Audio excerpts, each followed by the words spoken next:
Assalamualaikum, gue mau bacain cuplikan buku lagi, tapi ada sedikit cerita latar dulu. Jadi ceritanya begini, kalau sekarang kita selalu mengatakan, ada lah, nggak semua yang mengatakan bahwa wah, anak-anak sekarang mentalnya lemah, makanya buku-buku self-help, buku-buku motivasi itu laris.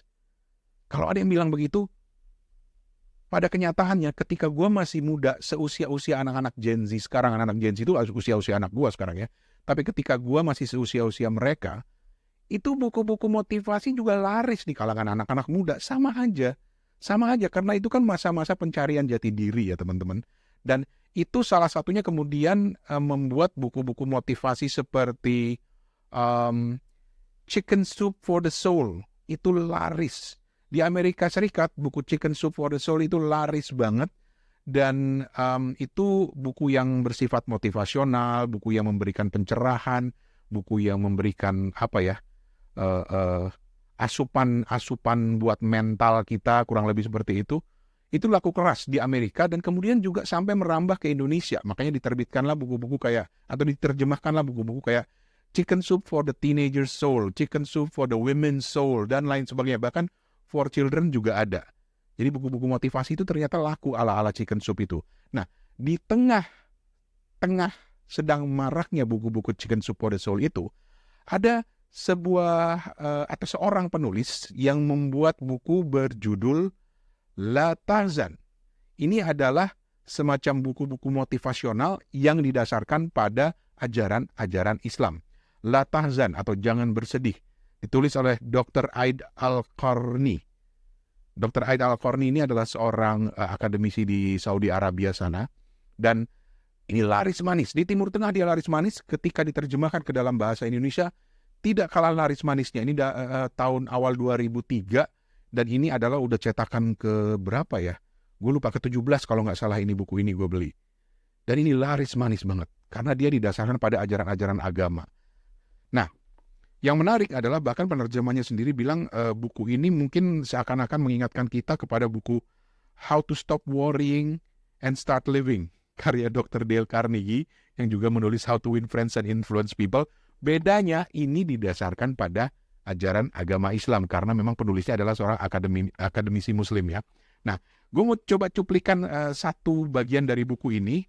Tapi kalau teman-teman mau cari juga lumayan tebel loh bukunya loh. Tapi laris pada zamannya dan sekarang masih ada kok. Gue lihat di marketplace juga ada. Ini diterbitkan oleh Kisti Press. Nggak tahu kalau sekarang masih diterbitkan atau tidak, silahkan dicek. Tapi oke, gue mau bacakan satu cuplikan dari buku ini yang judulnya aja sudah sangat menarik perhatian. Judulnya, Jangan Meletakkan Bola Dunia di Atas Kepala. Oke, ini cuplikannya begini ya.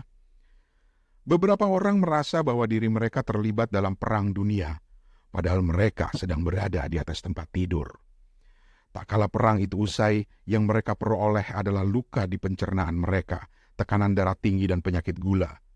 Mereka selalu merasa terlibat dengan semua peristiwa. Mereka marah dengan naiknya harga-harga, gusar karena hujan tak segera turun, dan kalang kabut tak karuan karena turunnya nilai mata uang. Mereka selalu berada dalam kegelisahan dan kesedihan yang tak berkesudahan. Nah, yang menariknya, di sini di sela-sela tulisan itu ada cuplikan-cuplikan dari Al-Quran. Seperti misalnya di sini dicuplikan dari Al-Munafikun ayat 4. Terjemahannya, mereka mengira bahwa tiap-tiap teriakan yang keras ditujukan kepada mereka. Oke, lanjut lagi. Nasihat saya untuk Anda, tulis Dr. Aid Al-Qarni, nasihat saya untuk Anda, jangan meletakkan bola dunia di atas kepala. Biarkan semua peristiwa itu terjadi dan jangan disimpan di dalam usus. Orang yang memiliki hati seperti bunga karang akan menyerap semua isu dan kasakusuk, termakan oleh masalah-masalah kecil dan mudah terguncang karena peristiwa-peristiwa yang terjadi. Hati seperti ini sangat potensial menjadi awal kehancuran.